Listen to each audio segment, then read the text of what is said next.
Hello there, Dave. I hope everything's well with you at your end. My name's Ian McAllister. I'm the distillery manager, master distiller at Glen Scotia Distillery in Campbelltown. And hello folks, my name's Dave Broom. I'm from Glasgow originally and now live down in the south of England as a kind of cultural ambassador. And I've been writing about drink in general for 30 years and predominantly about whisky in those periods. So today we'll try the Glen Scotia Sherry Double Cask, and this is something that is obviously, it's new, it's coming out over the Christmas period. This is 100% first fill bourbon casks from 2012. It is a combination of, we'll finish it in first fill Sherry PX, first fill Oloroso hogsheads, so 30% PX and 70% Oloroso. And we're going to leave it in these casks for 10 months, and then we're going to marry it together for a final 1 month. So it's basically vatted and married. And again, as I say, you know, that this era when this was produced, it was the last of the big, before the big expansion, before we took on the extra guys. So a lot of the production from this era is when there was just 3 of us in the distillery. So it was quite small scale.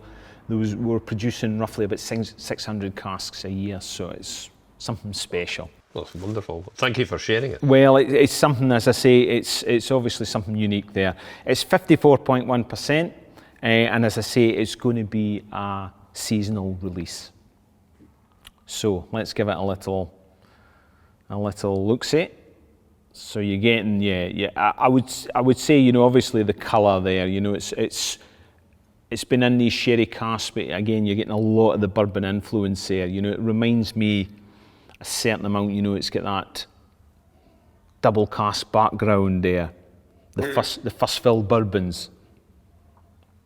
Very, as you know, it's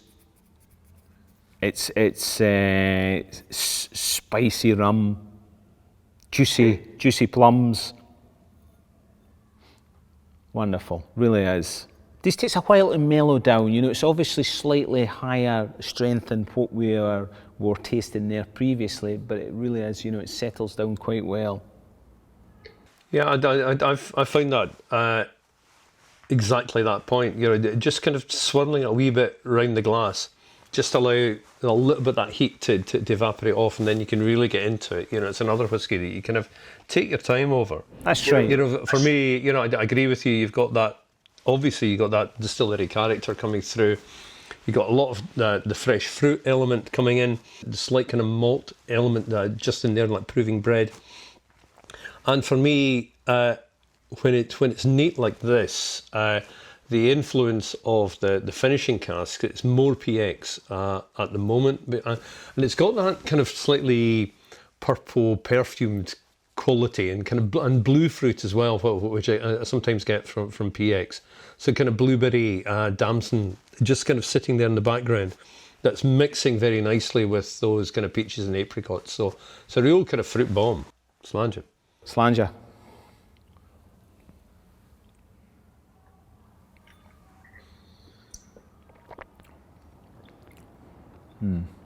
That wonderful silky feel.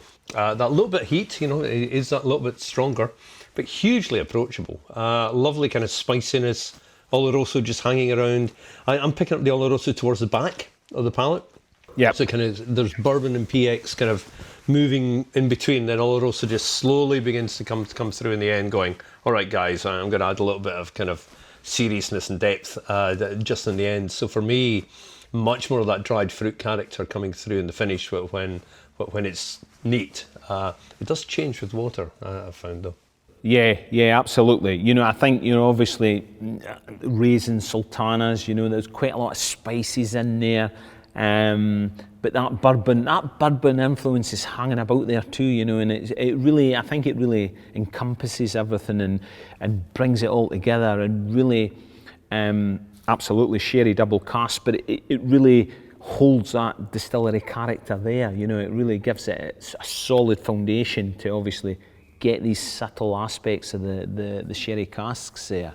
And again, with adding the water, it shifted things around, because PX was kind of perhaps slightly higher in the mix when it was neat, and for me now the Oloroso is beginning to come through. You're getting a bit more of the structure, a bit more of that darker fruit, that kind of walnut character that you get, that more kind of overt dried fruit character coming through. What we would call Christmas cake, or just kind of mix of different dried fruits. So again, I kind of a bit of a flip that takes place just by adding a wee drop of water. Yeah, it's changing every time I pick the glass up. It changes. It changes all the time. It's quite. It really is. As I say, initially, there was quite a lot of the PX. It really, as I say, it changes to Oloroso, and then finally, I'm getting quite a lot of the bourbon aspect, which seems to be in the glass. Seems to fill the glass space up there, which is lovely. Really is.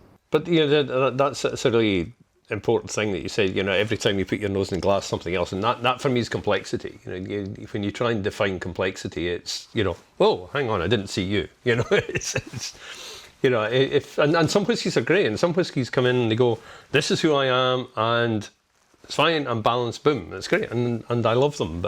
And then there's others that you kind of go, ooh, hang on a minute, there's more. I need to have a longer conversation with you, and that's complexity for me. And this has got it. That's right, and I think potentially that is Campbelltown. Campbelltown itself, and especially Glen Scotia. It's hopefully nowadays known for the quality. But as I think that complexity and that there's always going to be something different, from even the core range, what we've got. It's always really interesting. It's engaging, and potentially, there's there's a dram for everyone in there. So it really is, and it's fascinating. This has been a treat, thank you. My pleasure. We'll need to do this again for sure, that's for sure. We'll need to catch up at some point and do it again. But face to face, I think, next time, let's hope. Absolutely, sir. Absolutely. Slàinte mhath. Slàinte mhath, sir.